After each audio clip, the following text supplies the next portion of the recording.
This is Nick, aka the Algo Cowboy here, and we have the man of the hour, as V would say. We've got EM Burlingame with us.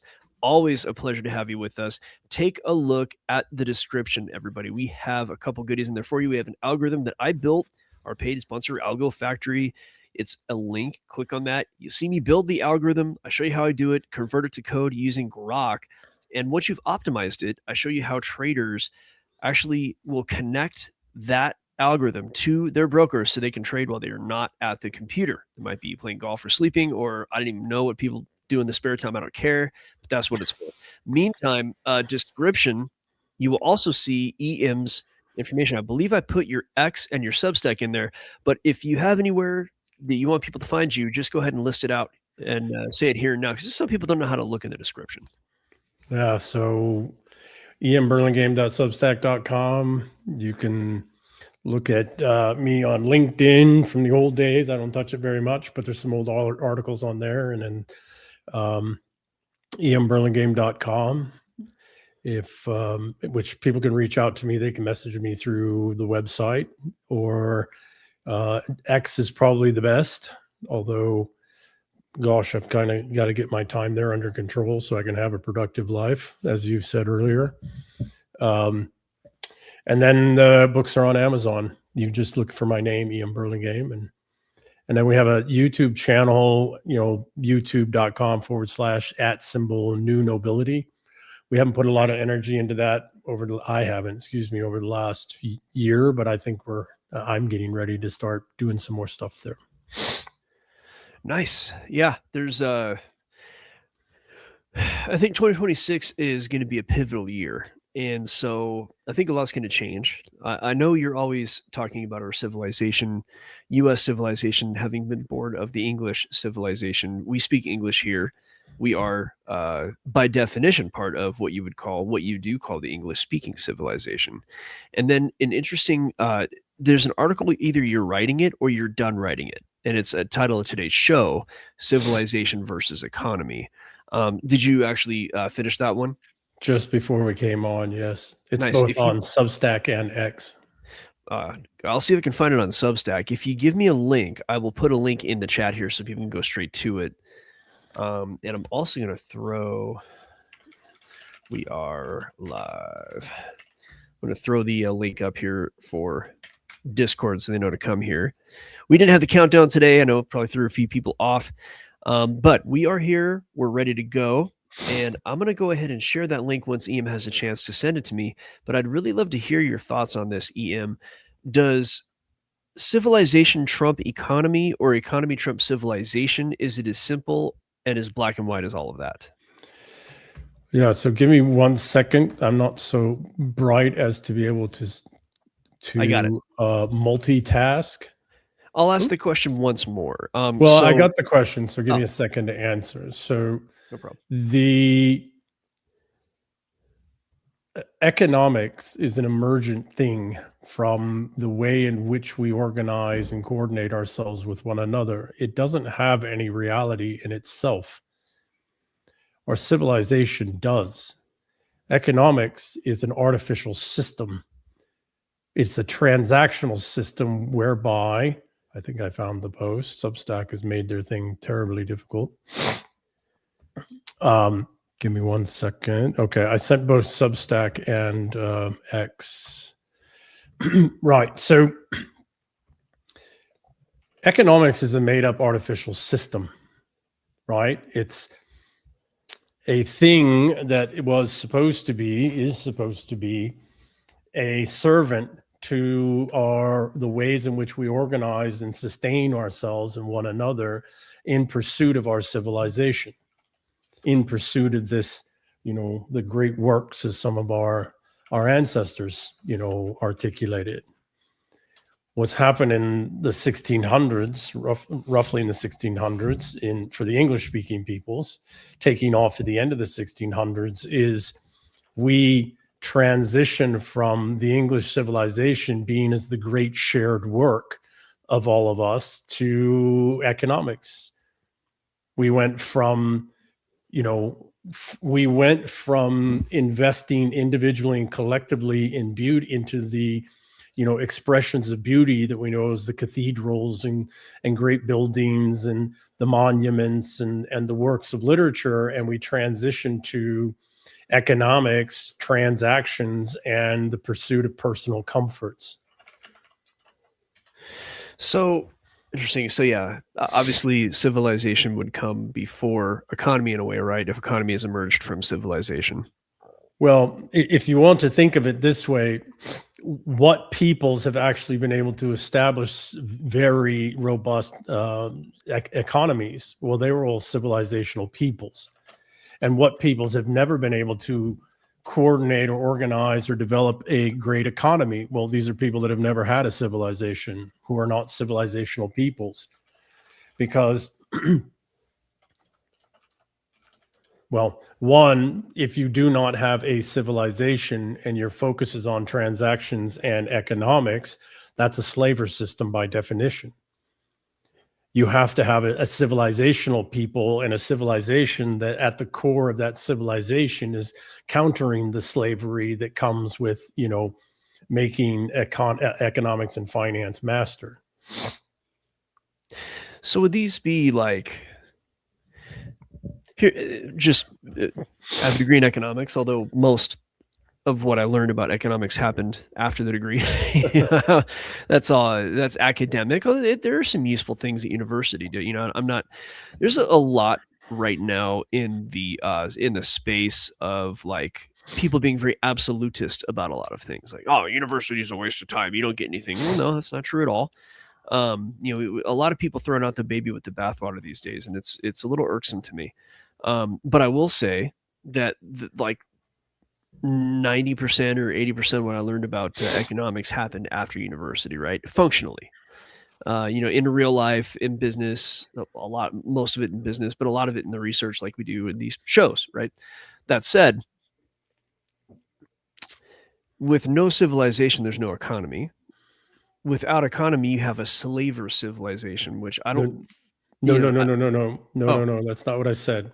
Okay. If you try to establish an economy without already being a civilizational peoples, you will by definition build a slaver system, a transactional based slaver system, which will only succeed as much as you can force it to succeed and as much as you can extract monetarily transaction based extract out of it. Whereas if you have a civilization first, you're a civilizational peoples, and your economy naturally emerged from there, you already have inherent to because you're a civilizational peoples, you are not transactional by nature, and therefore you have immunities, not perfect immunities, but immunities to slavery, to being enslaved through economics.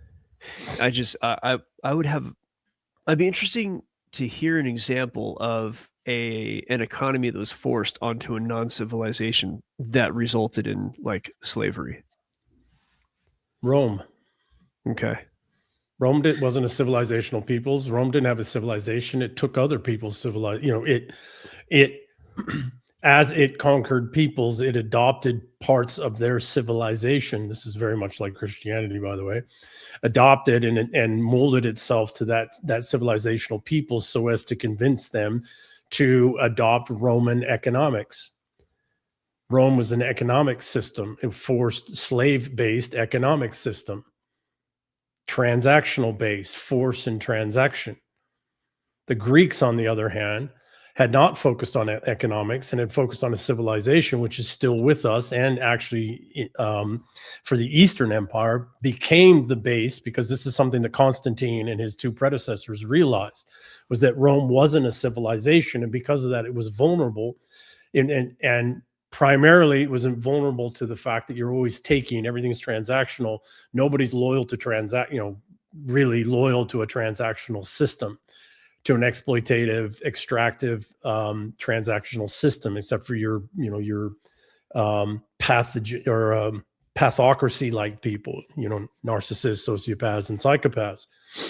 Everybody else needs something else to adhere to believe in, a reason for us to work together to something more than just my own common needs. So Constantine and his two predecessors in the Eastern Empire, very much, very intentionally adopted Hellenistic society, which was Greco-Buddhist at the time, blended with early Christianity. And they launched the Orthodox world, which very much, rather than Rome, which focused had economics as the primary, Byzantium, the Byzantine Empire, focused on civilization. And they're still with us today, extant, still living with us today in the form of the Orthodox world. And they survived at Rome by another 1,000 years, and were only brought down when Rome 2.0, the Holy Roman Catholic Church, went back, realized, we've got to do this same kind of civilizational thing, and they fostered, Catholicism at the point of a sword. Right, we need to remember, right, forced conversions, mass forced conversions, wars for, we look at Islam now, it's like, well, that's early the Catholic Church, starting about the 600s, going into the 1600s.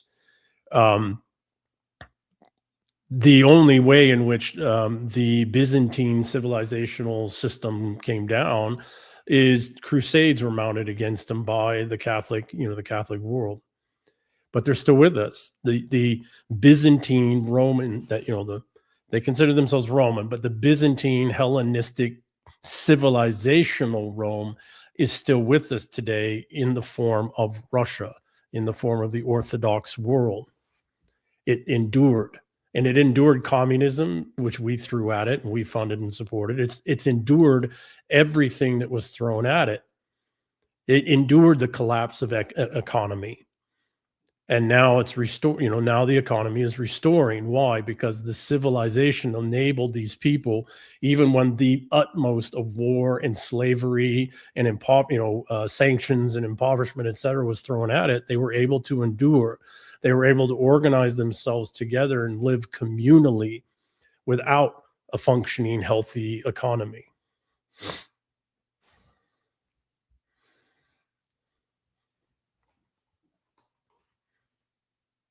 Mute. You're on mute. You're on mute. Sorry, my daughter was screaming in the background. All good. Family. You can only stop them from screaming for so long at that age.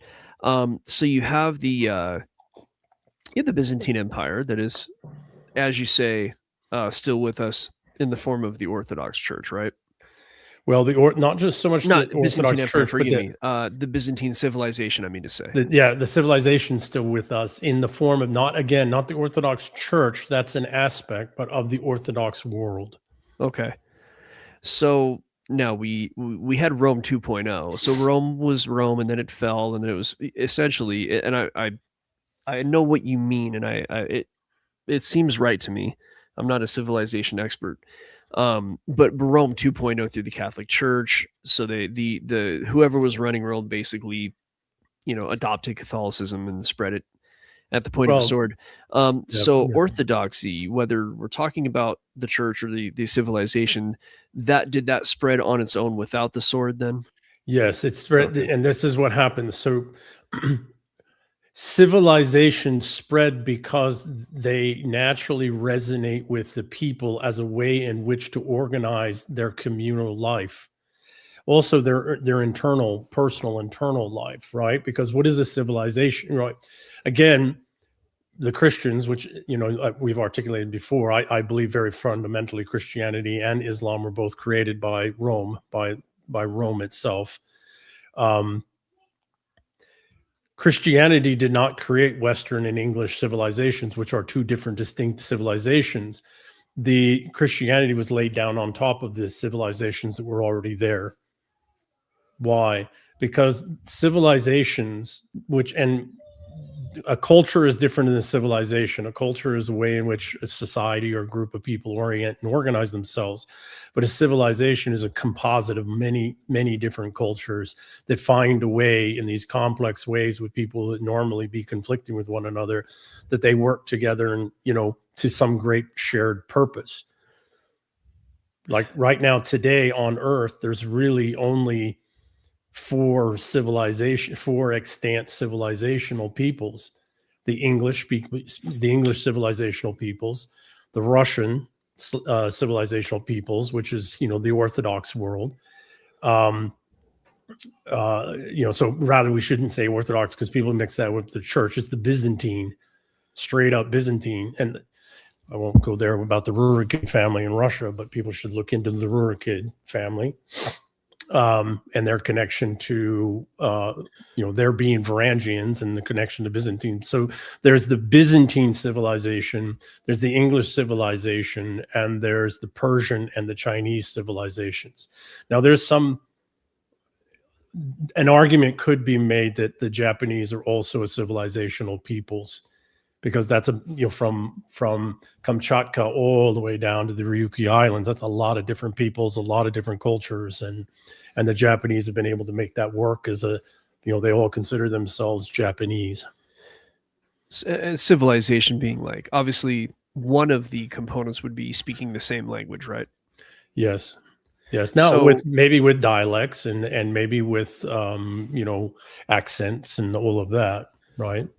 Like, for example, my wife, who speaks Serbian, she understands when people are speaking Russian, and they're not even defined as the same language, but she understands the gist of the conversation.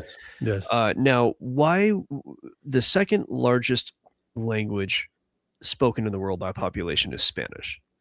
Mm-hmm. Where is the line that would make them a civilization or not a civilization? Yeah, so this is a great question, and this is a thing I've been bouncing around in my head for the last 2 years, right? Spain was a civilizational peoples, might still be.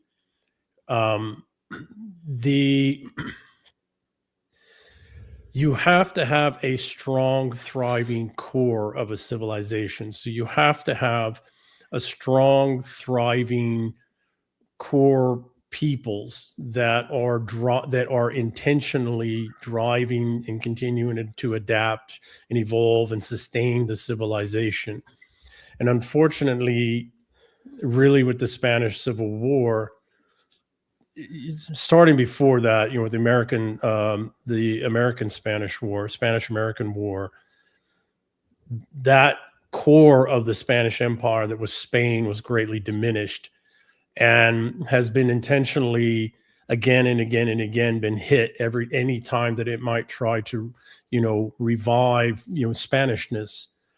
Were it able to do so, which I personally believe the world needs, the Spanish civilization would turn back on rather quickly, just again, like Byzantium out of Rome would turn on rather quickly. And that would be a very large part of the world and a very substantive civilization. And I personally think we need that, because the Spanish-speaking peoples of the world need that greater organizing, unifying, force, not force, but cohesion, that cohesive entity or purpose, that cohesive purpose around which to orient themselves as a people, as a great people. And the Spanish-speaking peoples, even here in the Americas, are truly a great people. I mean, they've done extraordinary things. Oh yeah, I speak Spanish. I'm not part of the culture by any means. I'm a white guy from the suburbs, but I learned Spanish, and I will tell you, speaking another language, it teaches you a whole different way to think, and it's as simple as the terms and the phrases and the idioms they use, and it's tactile, so it's really hard to explain. Well, it also lays down different physical neural pathways in the brain. Different languages use different neural pathways. Same structures, language, Broca's regions, etc. But different languages actually do lay down different neural pathways in the brain, which are then available for other types of processing.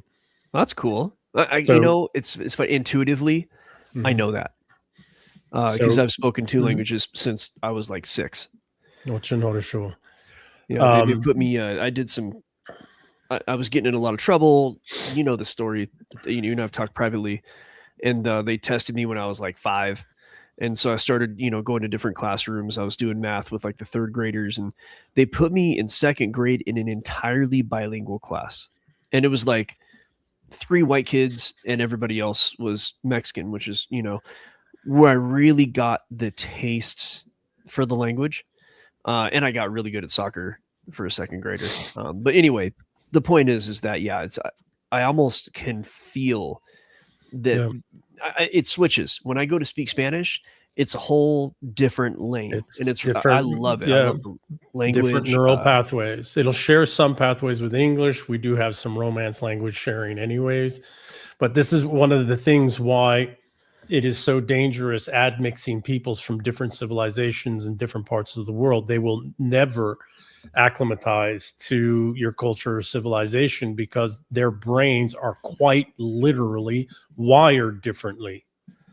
And you're not going to be able to shift and adjust and change that because the base wiring will always remain the dominant wiring.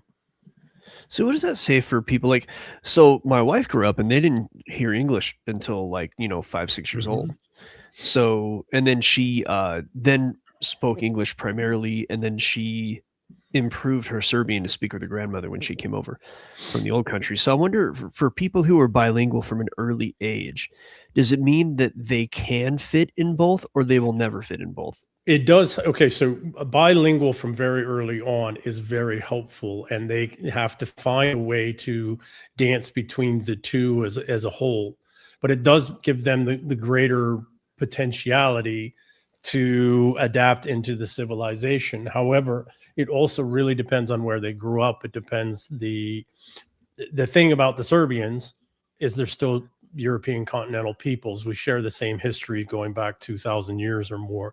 So there's a lot of overlap between European, the English speaking peoples and Europeans.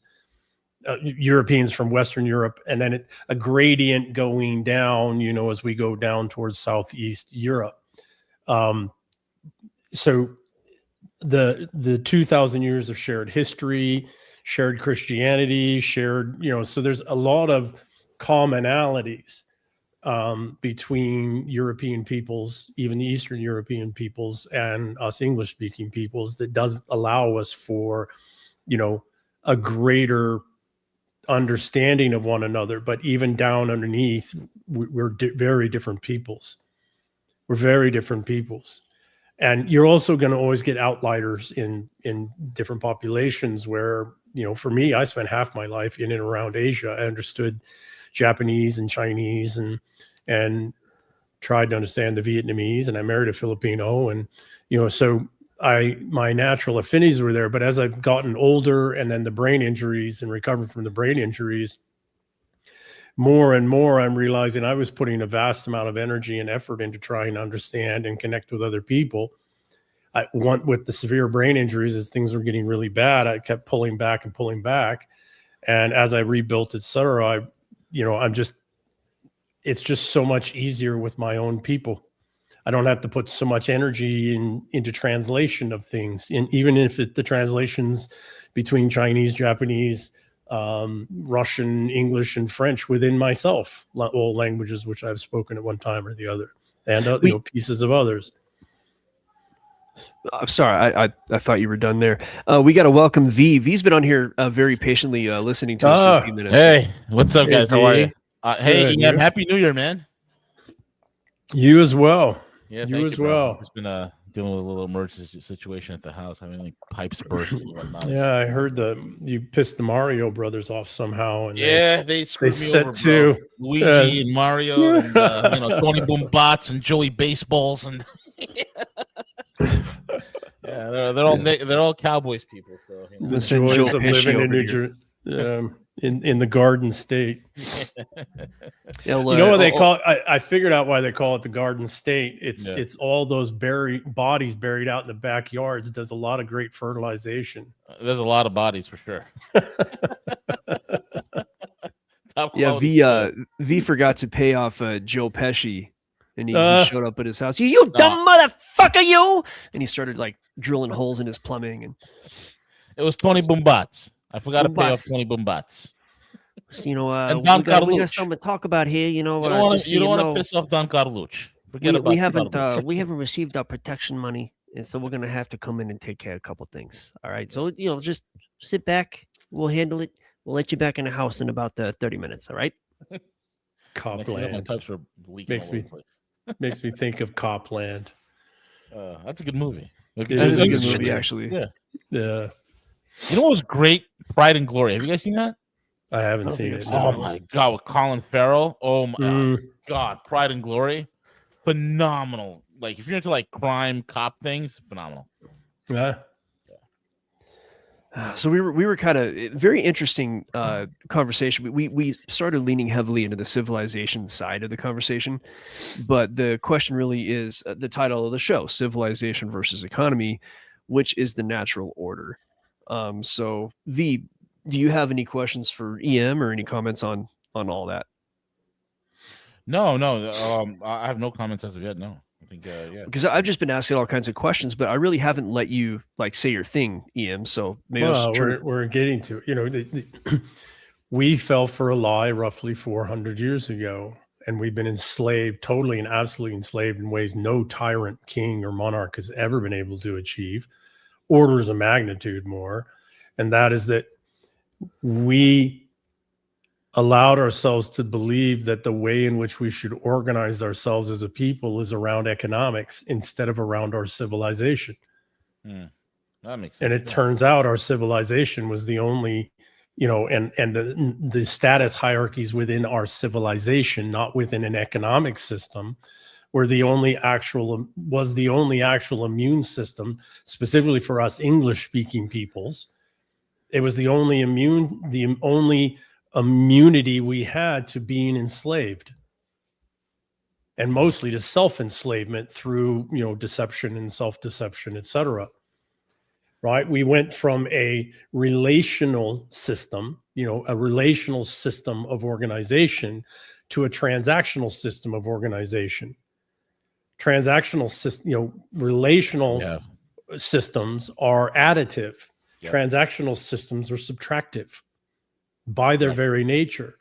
And there's no real underlying value in these transactional type of systems. It's No. just what is convenient and mutually beneficial. So there's no real loyalty. Well, and it's not even necessarily very much. There's no loyalty. There's no loyalty because there is no actual real value in that isn't made up artificially. In relational systems such as civilization, there is the value ascribed by human relationships. What is the value I put on this relationship? Not what is the value I put on this commodity. And unfortunately, the ultimate commodity is us, right? Yeah. So, roughly 400 years ago with this Westphalian system, that's what it is. It is, it's replacing Christianity with financialism, and that replaces civilization with economy. Right. And It's 400. No, go ahead. We have another contributor who will go unnamed right now, who really believes that the Westphalian model is good and that we shouldn't attack it.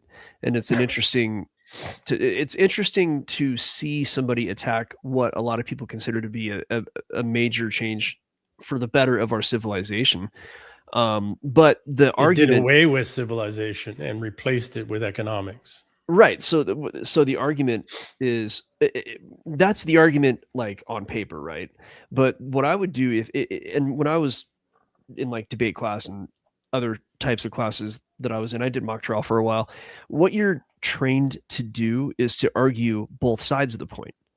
So what I would do is a devil's or angel's advocate here is the question I would ask to define whether or not this is the case, whether or not the Westphalian model is better, whether or not doing away with bloodline royalty running things and just, voting people in.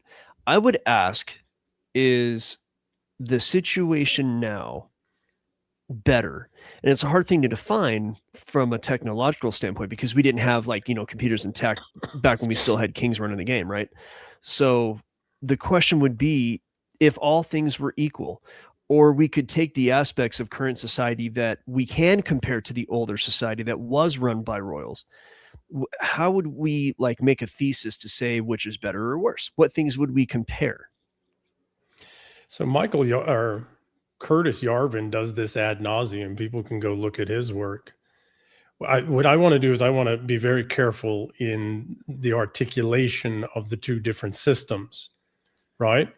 Because it wasn't just royals, it was also princes and earls and it went from barons all the way up. And the barons, the lowest level nobility, had quite a bit of say in, right? This is what led to the Magna Carta. The barons rose up with their people and told King John, yeah, fuck no. And then William Marshall, who had risen up as a very, very, very minor noble and raised himself up to be, the advisor to 5 fucking kings and the most powerful woman in European history, Eleanor of Aquitaine, her Majesty the Queen of both France and England at different times, and the old holder of 1/3 of the lands of France, in the Angevin Empire, right? The supposition that kings were this ultimate power is a complete complete lack of understanding of how little power kings really had, and princes. And because they lived in a house, maybe a castle, they were accountable. Everybody knew who they were. Everybody knew what their responsibilities were, going back generations. Mutual responsibilities between those who lived in the manor houses or the castles and the people.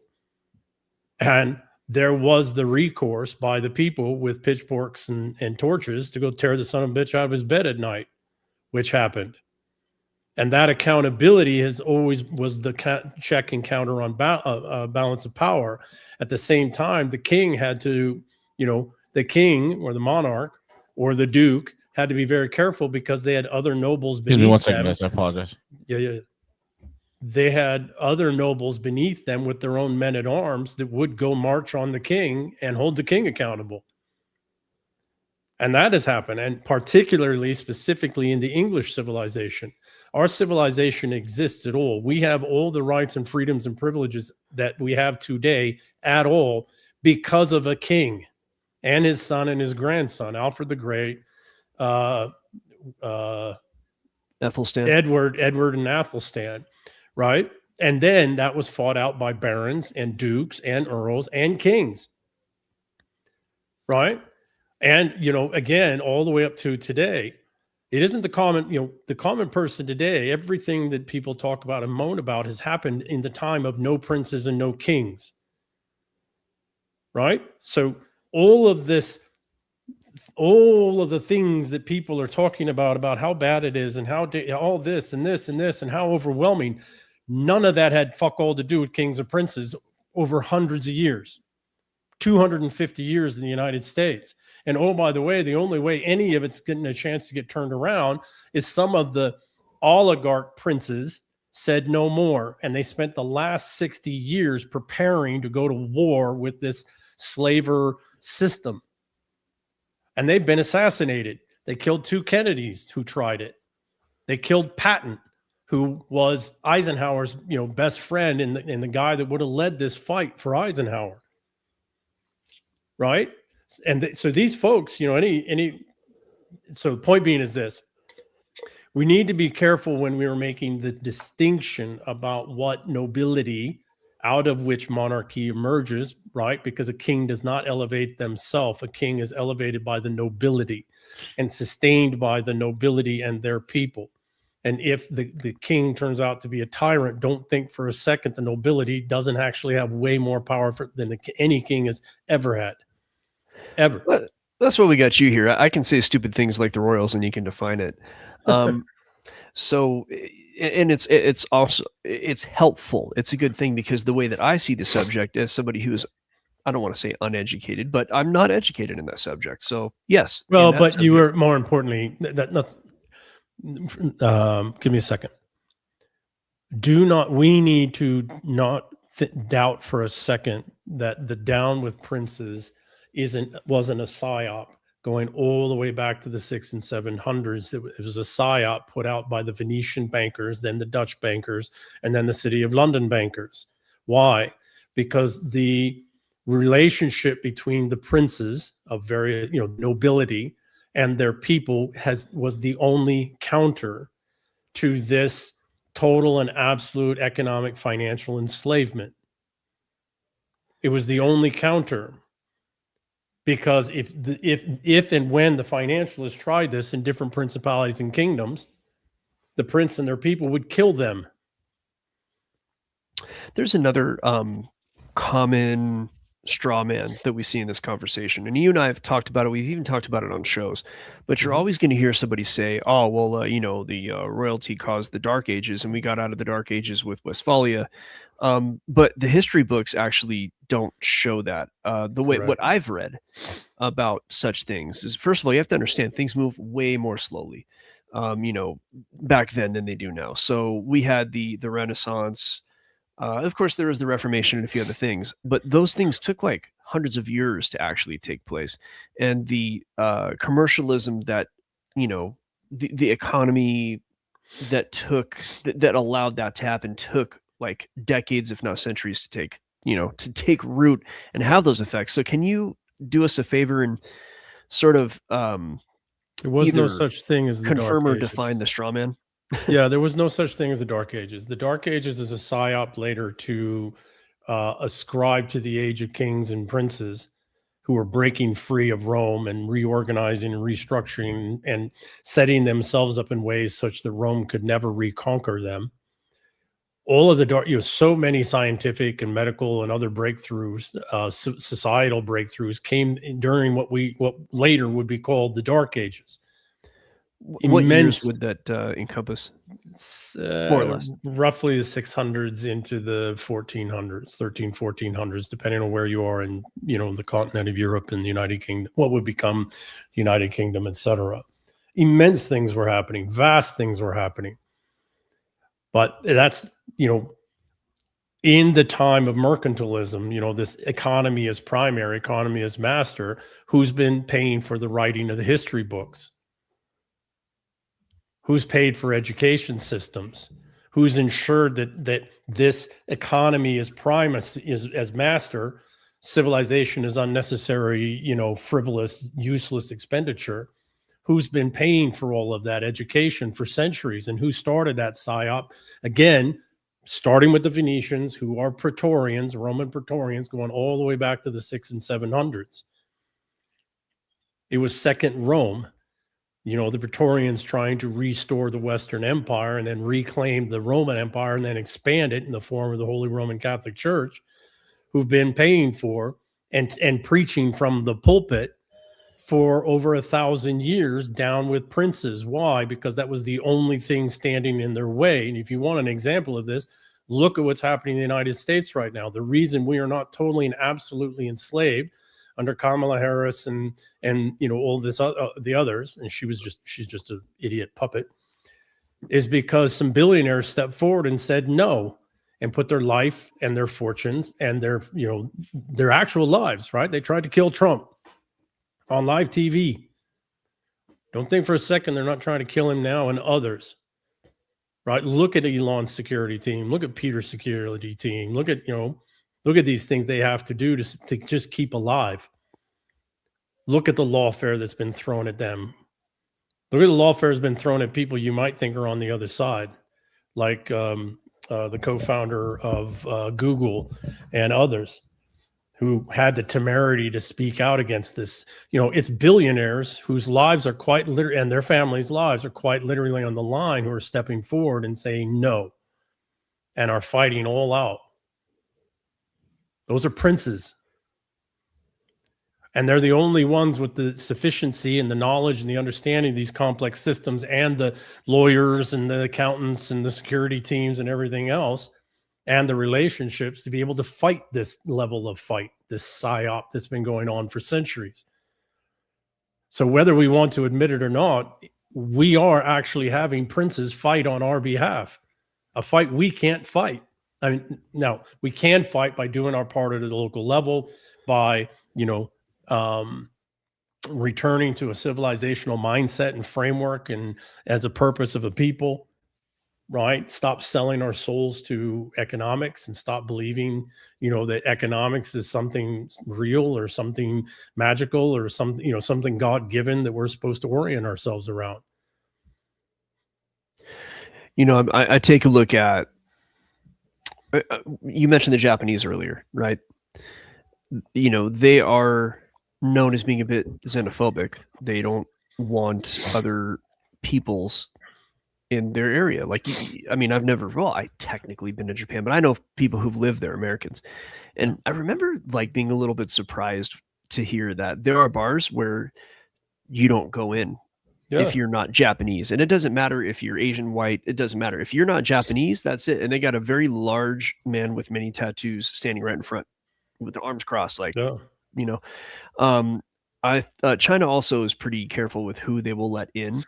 A lot of countries are very careful with who they will let in, and obviously, I think that we should, every country should have a say in who comes in and out. And this is an immigration conversation that everybody's had. We don't have to elaborate, but the point and the reason I bring that up is not to talk about immigration or whatever, but to understand that like China's doing pretty well right now. Everybody has ups and downs.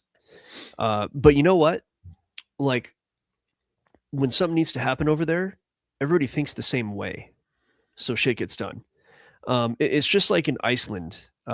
In 2008, they actually arrested. I think they even threw one of their bankers in the trash or something in like a dumpster. It's because everybody there's Icelandic. Mhm. They all think the same way.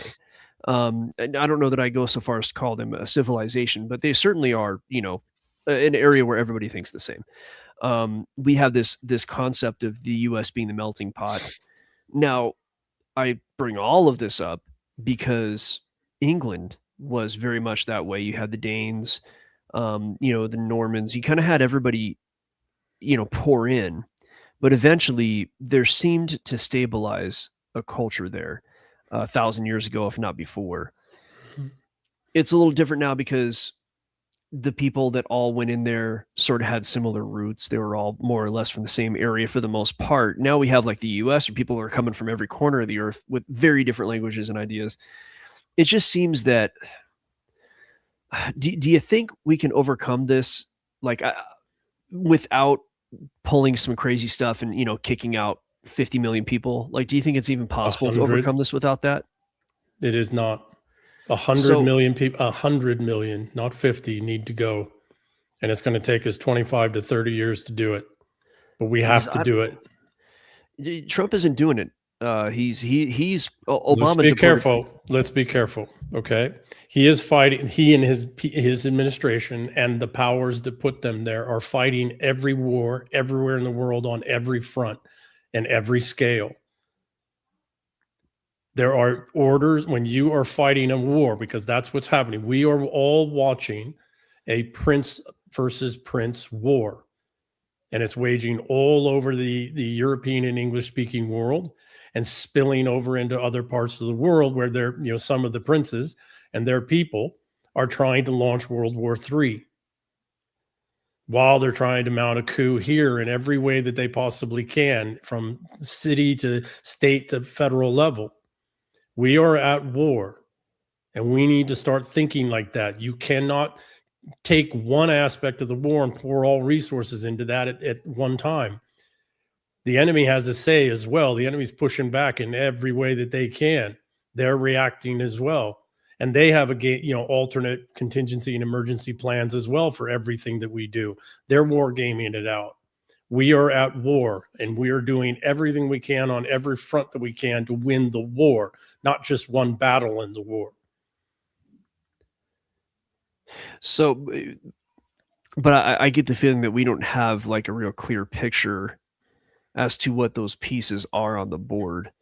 And before anybody makes any smart ass remarks, it is a chessboard, and it's even more complex than that. And like everybody wants to complain about 5D chess and everything. No, this is really how the world works. Like it's not like QAnon bullshit. It's just there's strategies, right? So that said,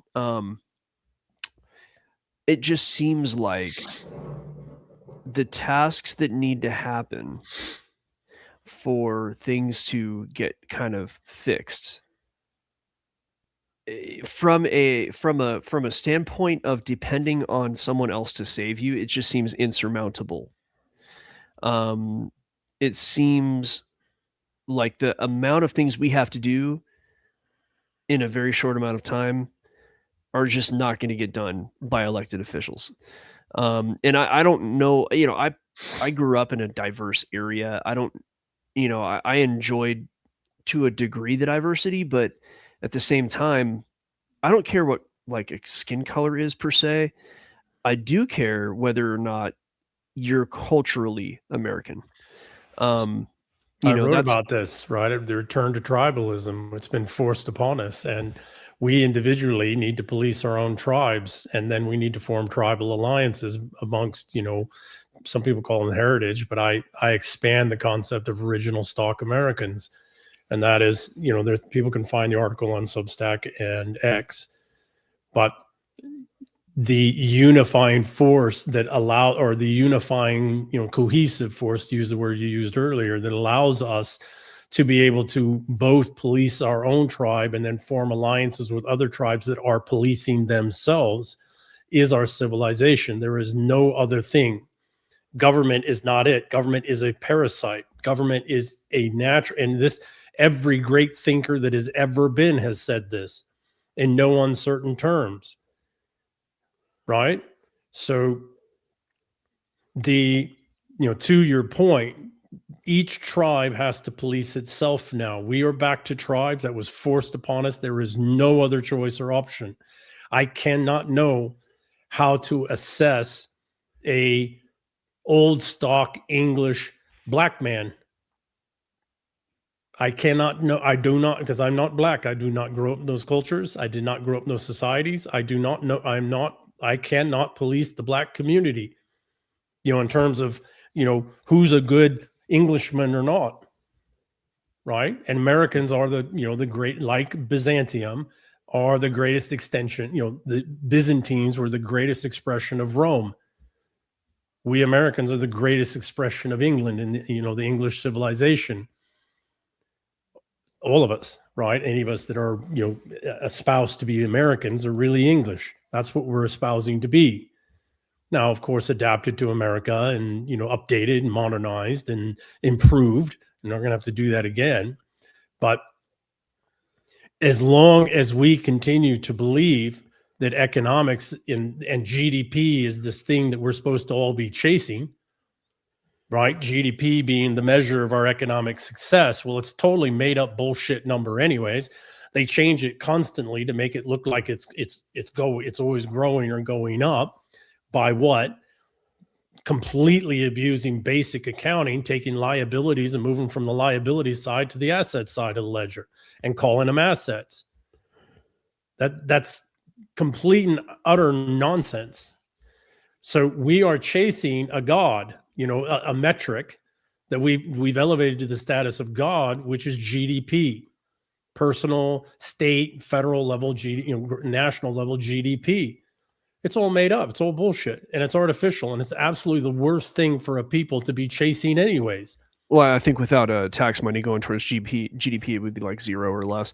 It would be it'd be about 30% of what it is. Yeah, it's right. So, and then we went on the fiat system in 71. So 90% of all asset value appreciation since 71 is artificial.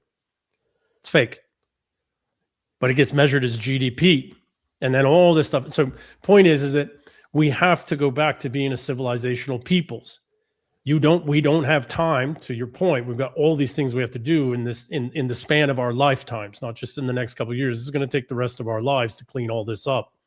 That's a fact. And it might take another generation after, the 3 generations alive today, that are stepping into power over the next 40, 50 years, Xers, millennials, and Gen Z. It's going to consume our lives to fix all of this and to plug the gaps and the holes and recover and all of that. That's a lifetime's work, which that's okay. Point being is we don't have time to make up a civilization. We don't need to. We're already a civilizational peoples, and that civilization is over 1,200 years old. In every aspect of our common law, every aspect of our government systems, sharing of balance of power, checks and balances on power when used properly, and etc. That's all been coded for over 1,000 years in the English civilization.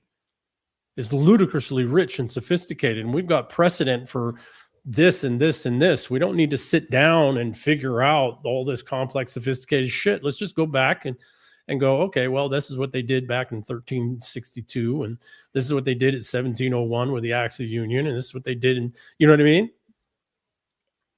We've got all this vast, rich, complex ways in which for us to address these unbelievably complex, rich problems that we have. But we cannot do that, somewhat to what you were saying, if we are chasing GDP and if we are still reorganizing ourselves around economics. That's how they own and control us. That's how they prevent us from accessing the information and the knowledge about how to work together, how to collaborate, how to form alliances between the different tribes. Because from the beginning, we were Danish tribes, we were Welsh tribes, we were Cornish tribes, we were Anglo-Saxon tribes, Pict tribes, Britannic tribes, Gaelic tribes, Celtic tribes. That's how we began, was as a collection of tribes that had to police themselves and form tribal alliances that then became the English peoples. And this is the genius of those first three kings, right? The first three English kings. And it all came from a king, Alfred the Great. Well, actually, it started with his grandfather, Ecgberht, before him. But Alfred's the one that really codified all of this.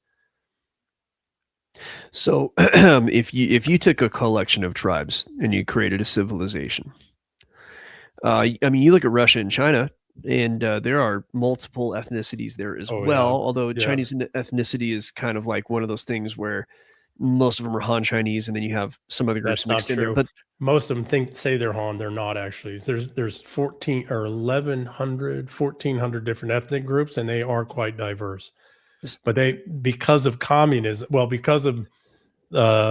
since the Han Dynasty, but really since communism, they all try to say that they're Han.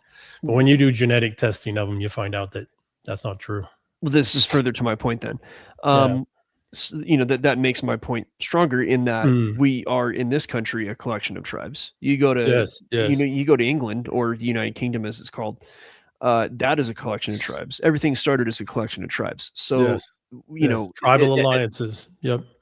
And so I wonder if, let's talk about the theory that we need to get rid of 100 million people. It's not a theory. Well, it's a fact, or we won't survive. So, okay, is there not a chance that out of those 100 million people, a fair amount of them may end up assimilating at some point? No, which we have to understand, okay, is that the Chinese were able, one, they fought it out and slaughtered each other for thousands of years, right?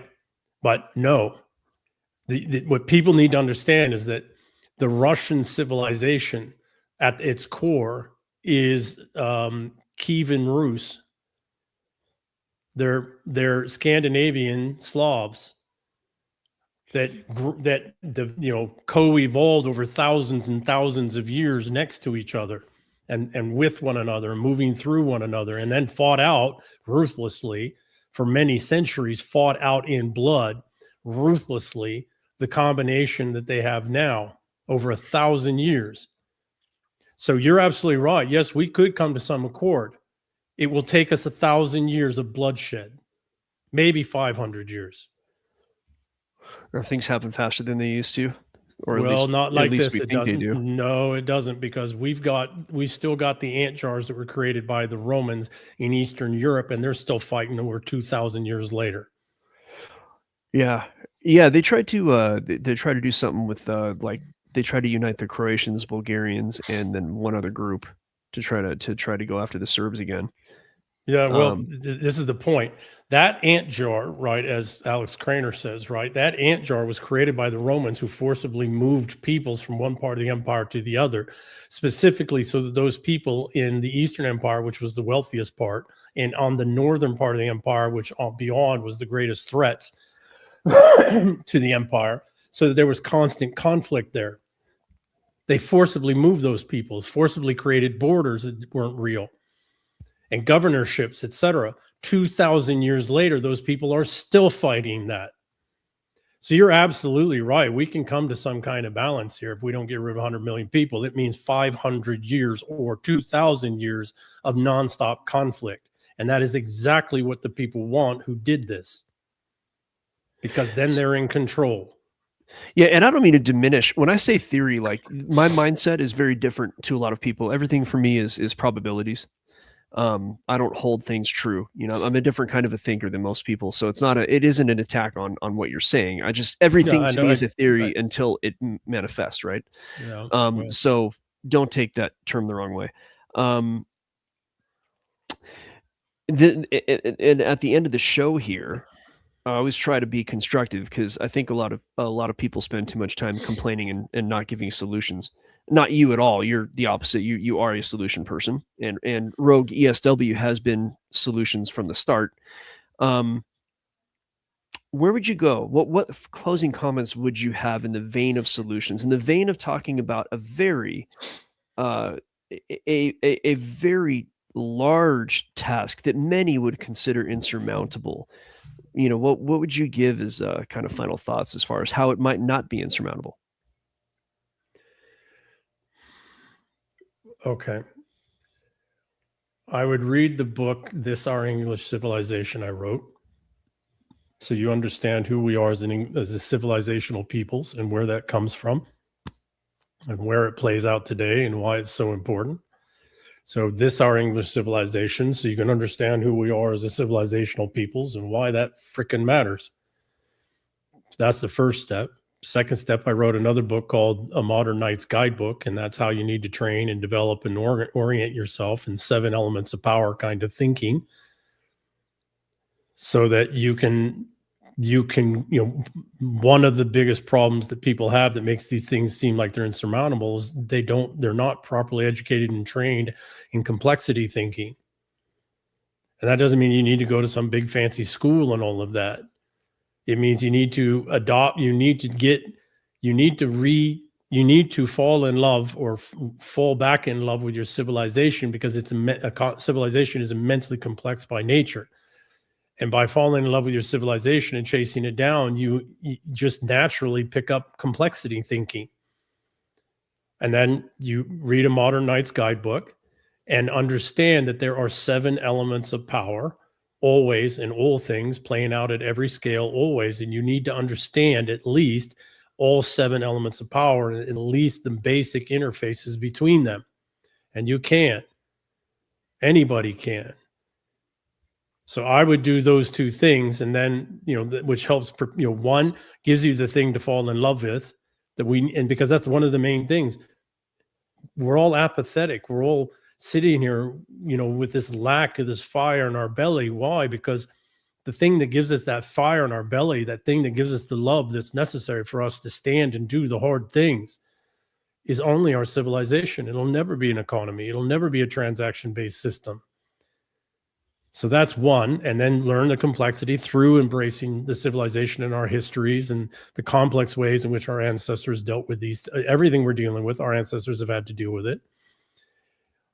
Pick up the skills through A Modern Knight's Guidebook, like by learning how to think like a knight. And people need to understand that, running into battle was only about 1 to 3% of what a knight did. There was all these other things that the knight had to do and prepare and manage and lead and mentor and shape and guide and all that other stuff, right?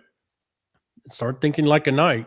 And then the final piece is accept that this work of writing our society, our civilization to something healthy that we can pass on is the work that will consume the rest of our lives. And that is actually a beautiful thing. We have a purpose.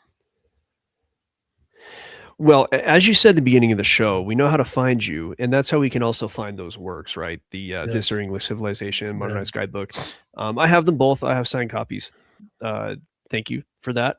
Yeah. So, and to distill or at least restate what you said, it seems as if perhaps we have forgotten what our civilization is. And I would even argue, having grown up not too long after you, we were taught our idea of our civilization was subverted.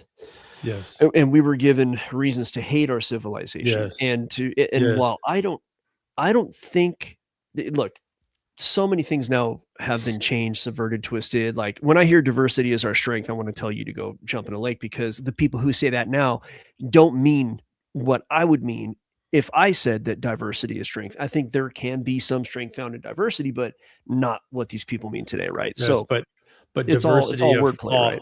Yeah, diversity of thought within a framework that works for everybody. You see, but Yeah. you're a thinker. Most people are Yeah. not. So my point here is Well, that, like, mhm. I think that having been subverted and told that our civilization is bad for doing the same things that every other civilization has done over time, and somehow our civilization is bad when every Well, other civilization has done the same or worse. well, no. Let's not frame it in that frame, Nick. The reason that our English, specifically civilization, is so vilified is because it was until just about 40 years ago the most successful at countering slavery. And what we are facing is slavers. This is who and what they are by their very nature.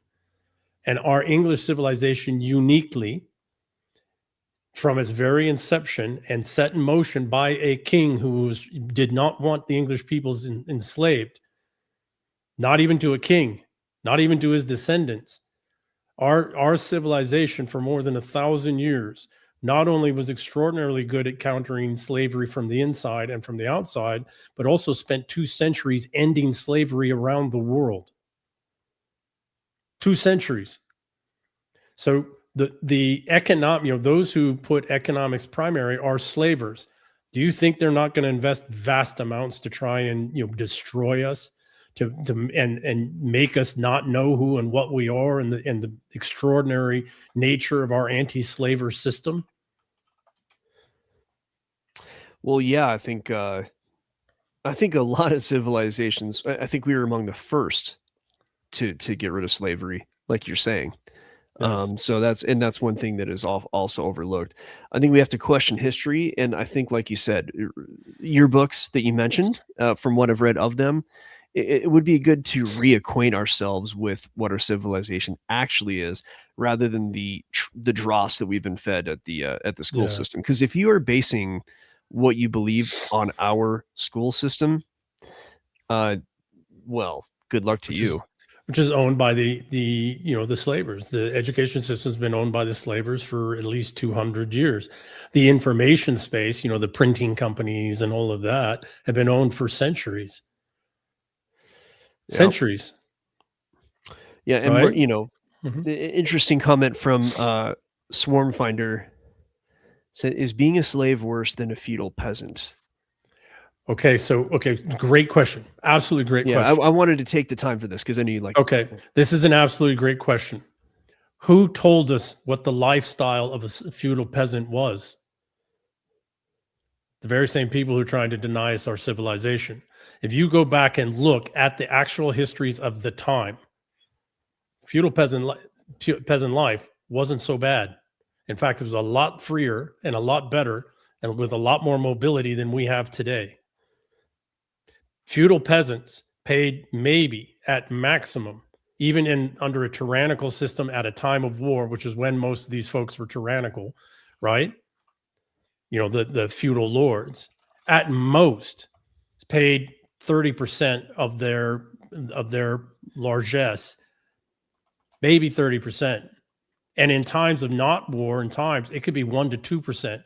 We are now all total, if you do debts and everything else, 90+% of our income and our time and energy for our entire life, by the way, and in many cases because of debt for several generations after, is totally gone. It's gone from us.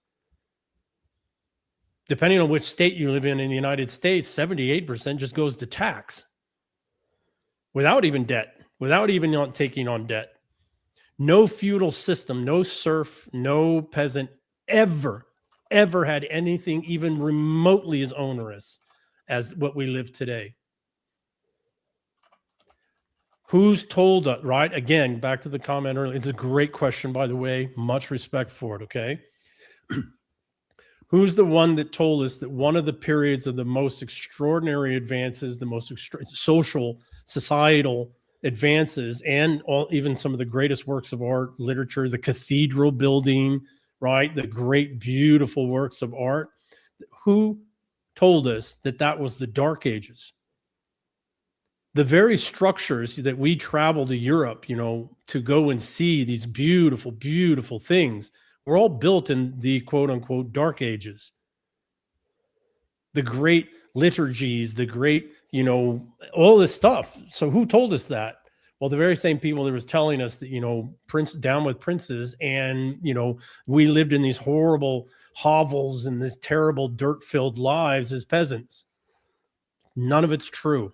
Reinforced by Hollywood. All reinforced by the ownership of the media and books, right? The printing houses, the publishing houses, etc. The publishing houses have been owned and controlled by, you know, the financialists for 400 years, 500 years. And before that, the Catholic Church, which was the biggest promulgator. And the Catholic Church was all about breaking down princes, because then that allows Rome, right, the Catholic Church. There's a reason Henry VIII threw these sons of bitches out of England, and it wasn't because of wives. That was the excuse. But it was because at the time, the Catholic Church controlled 60% of the revenue-producing assets in England, and it was growing. So that's one thing that this is a common theme through a lot of stuff that we have going on right now. And I know I know we're pretty much done with the show here, but this is a comment that you and I were privately having just yesterday, or a conversation we were having. And the comment I made was that the stripping of illusion. Yes. I've come, and this is why I think in probabilities now, because, well, first of all, I'm a trader, but secondly,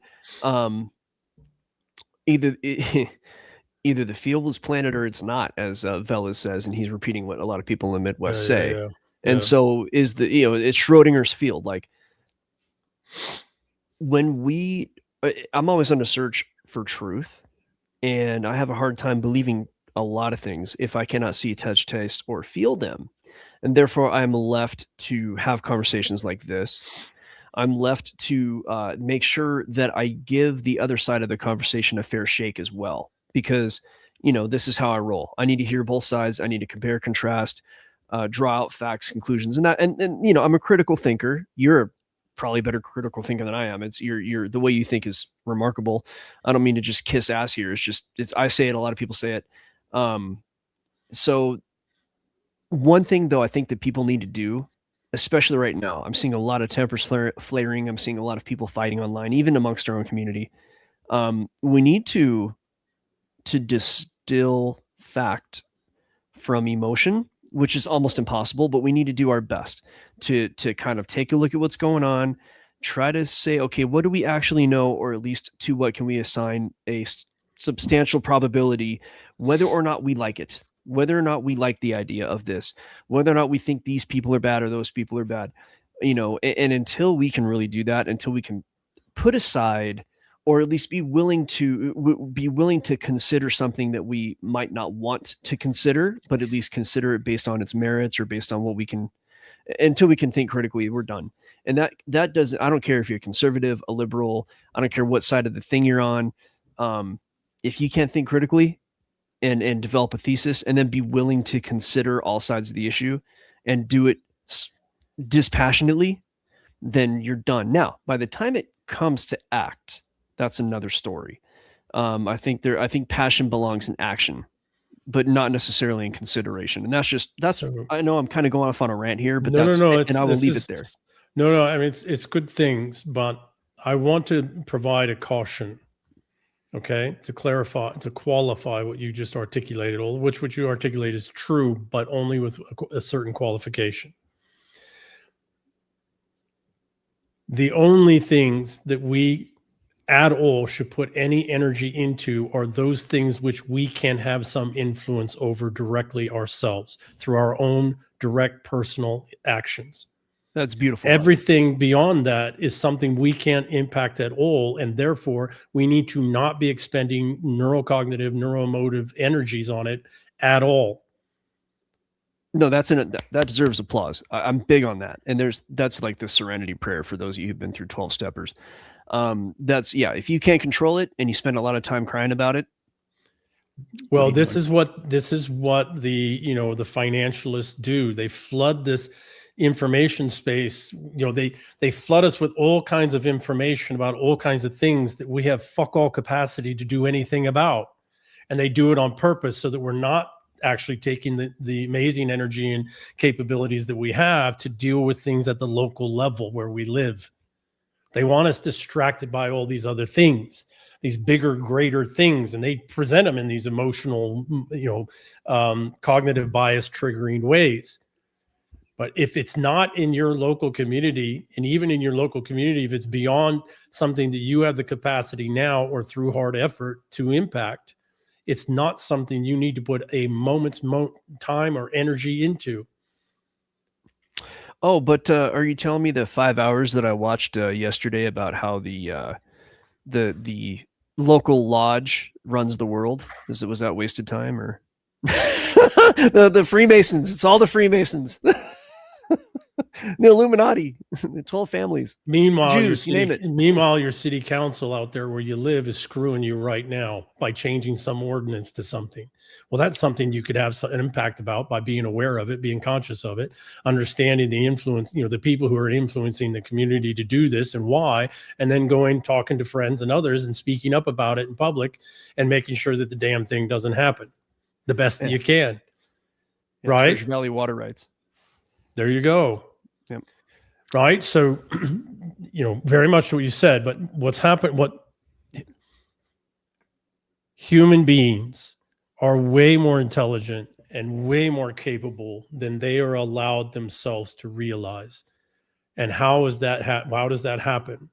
We are constantly hit with 90% of the information and stuff that comes after us is things that we have fuck all capacity to do fuck all about.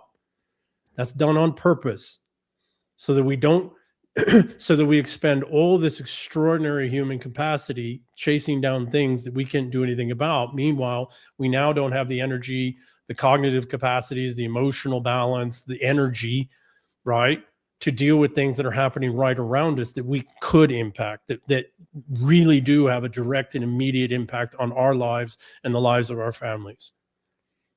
And about 20% of our audience did not hear that because they were doom scrolling cat videos. How do you doom scroll cat videos? You don't like cats, EM? I love cats, but how the hell is that doom? Well, you mean instead of like paying attention? I got you.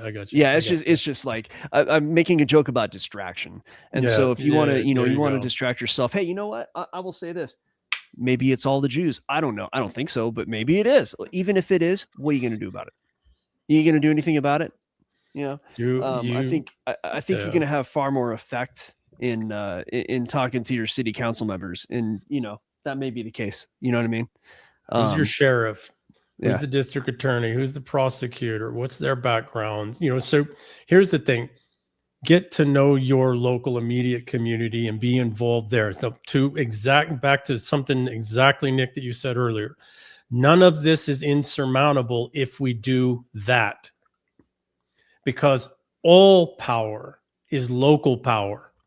Any power at higher level is a combination collection of power at the lower levels. There is no superordinate power from above that doesn't come as a combined collection of powers from the bottom. So if we collectively stop paying attention to all this higher level crazy stuff and get involved at the base level, we change the power structure. Yep. And literally, as I put that comment on the screen, you just kind of answered his question a bit. This is killer stuff. I want to see what JMK says. John Michael Carmen's been with us forever. He watches all our shows, and he's a solid guy. He says, I live in a town of 1,000. Mayor and treasurer and another recently arrested for embezzling $150,000 from the water department. See, right? If we were all paying attention, brilliant. That's a great right example. If we were all paying attention at our local and small levels, all of us, things would change rather quickly. But we allow ourselves to get distracted by things that we, way above us and that we have no capacity to change at all. Right? Yeah. So here's the truth of it. We must, as a people, hold our local leaders, our local, fellows accountable. We do that and everything changes. And to your point, if you're looking at George Soros, right? All those elections that he helped to subvert, where were those elections? Local. All of them. Right down to the school boards. Yep. Why would he do that's that? The thing, right? That's the thing about being English, an Englishman, right? And this is why this was coded into English civilization. The first principle of English civilization is responsible individual sovereignty. Responsible. That means that each individual Englishman has civic duty to be involved in the civics of his local community. And if he is not, then he is nothing in the community. Yeah, that's where I don't think CJ, but that's where he's really like focusing is in his community. Brilliant. CJ was with Rogue forever, and CJ is sorely missed. But I get to talk to him. We're in a chat. So yeah, I think that's another key thing, and I think there's a lot coming on that. But I would tell everybody, make sure you're following EM over on X. There's a lot of interesting stuff coming out over there that, unlike anything I've seen, whether or not you agree, because I don't agree with. Did I just hear a toilet flush? Well, you know what? I have plumbing. Indoor plumbing is working again. Thank God. That was like 30 minutes you were on mute, and you go off mute, and the toilet flushes. And the toilet flushes. It's incredible. Doom scrolling cat. Doom scrolling cat videos. I can go back to doom scrolling cat videos. I swear to God, it sounded like a toilet. I'm back. Like, oh Jesus Christ, you couldn't wait 5 seconds, bro. Sorry, guys. What did I miss? I know you're just testing. Yeah, that's what the issue is over there, audience. It really V's been sending me videos of the plumbing issues over there. It's brutal. It looks like your house was sabotaged, literally sabotaged. Well, I told you, Tony Boombots, Don Carlucci, and Joey Baseballs. They're the ones who did it. So we did come up with the solution, V. Yeah. And the solution is makeup tutorials. We all have to start doing makeup tutorial videos together. At this point, I'm going to do plumbing videos. Yeah. Well, there you go. Yeah, no, you got to rewatch this one. This episode was killer. They're always good. Like EM, you're a pleasure to have on as always. But I was just kind of doing the thing at the end, saying, go look at EM stuff, look at the description, look at the X. Whether or not you agree 100%, I don't agree 100% with anybody. But we love having you on, and I'd certainly agree a lot with what you're saying, EM. So. Let me finish, if I might, by giving you guys one word for people to watch for. Just watch for this. All right. Restoration. I'll just leave it there. Okay. Well, V, can you get us out of here, sir? Yeah, absolutely. And with that being said, folks, we are over now. Keep it locked and loaded right here. Rogue News ESW. And we'll be back. Is it Velas on tomorrow? Velas, we've already recorded the show. I'm going to put it out at the regular time tomorrow. Velas will be on tomorrow, so keep it locked and loaded right here. And check out EM's work, get his books, and check out his website. Links are all in the description box. See you all tomorrow. Cheers, everybody.